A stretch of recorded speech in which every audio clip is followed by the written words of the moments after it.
If you ask me what my favourite Pokemon is, I'll say Eevee. And despite it being my favourite since Gen 1, it feels like a common choice. But there is a close second favourite of mine that I feel isn't so common, and that Pokemon is Porygon. I absolutely love the Porygon line, and it pains me to do so a lot of the time because Pokemon has a somewhat complicated relationship with this guy. Porygon is a very unique Pokemon. It is made entirely out of programming code. It is a digital monster. It's a 100% man-made Pokemon that was created by Silphco, although some documentation links it to the Pokemon lab on Cinnabar Island too. It's modelled on low-poly computer graphics, and it's a Pokemon that's said to have been designed as a bit of a joke by Satoshi Tajiri, an ironic addition of a 3D polygon-based character in a 2D space. Perhaps the first thing that comes to mind for many Pokemon fans when Porygon is mentioned is the infamous banned anime episode that never made it outside of Japan. Den-O Senshi Porygon aired on December 16, 1997, and featured flashing red and blue images that ended up sending hundreds of children to the hospital with seizure-like symptoms. And it was a really big deal. Public apologies were made, Nintendo's stock price dropped, retailers removed Pokemon VHS tapes from their shelves, the anime itself went on a 4-month-long hiatus directly afterwards. The thing that's always annoyed me about that whole situation is that Porygon hasn't been featured in the Pokemon anime since that incident, aside from a few rare, very small cameos.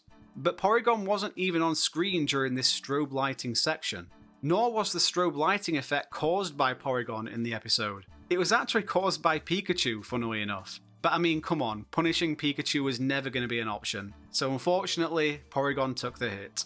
The official Pokemon Twitter account referenced this fact in a tongue-in-cheek tweet in 2020, but it was quickly deleted. Clearly, even all these years later, they probably thought it was still too contentious to joke about. Now, what's also interesting about this situation is that you sort of expected Pokemon to leave Porygon in the dust at that point. But instead, in the second generation of Pokemon, it got an evolution. Porygon 2 was introduced just a couple of years after the ill-fated anime episode aired in Japan. It represents an upgrade in its computer graphic makeup with its much smoother appearance. Also, it literally uses an item called Upgrade to evolve, and it upgrades via trading, which is very appropriate. It's a digital Pokemon that evolves via digital means. It seemed a strange move by Pokemon considering what had just happened a couple of years earlier, but this was to be just the start of a mound of evidence suggesting that Porygon still has its fans at Game Freak, the Pokemon Company, and beyond. A few years later, and Generation 4 rolls around, and Porygon gets a third stage evolution, Porygon-Z. Another trade evolution, but this time, instead of simply upgrading, it is corrupted by an item called the Dubious Disc. Its powers are boosted once again, but this time it's a much more sinister upgrade.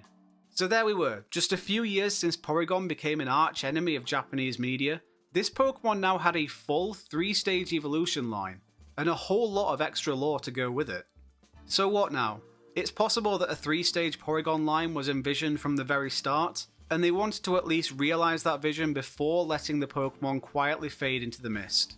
But that wasn't to be the case. Porygon continued making appearances in the video game world, appearing in Pokemon Mystery Dungeon Explorers of the Sky, Super Smash Bros. Melee, and Super Smash Bros. Ultimate. Porygon has also been included in every mainline Pokemon game up until this point, with the exception of Pokemon Scarlet and Violet as of recording this video. Data mines have hinted at the Porygon line being added in the second DLC though, so if that happens, it will be a clean sweep. Now obviously this is only the second generation of Pokemon games since the Horde exit situation, but that's 2 generations that Pokemon could have excluded Porygon, and it still made the cut. Porygon seems to have cemented itself as Pokemon's favourite outcast. Despite being handed a seemingly lifetime exclusion from the anime and all Pokemon marketing channels and activities, this little guy has held strong and remained one of the most unique and interesting characters in the franchise. Perhaps the additional intrigue around Porygon's anime fiasco has a fair bit to do with that.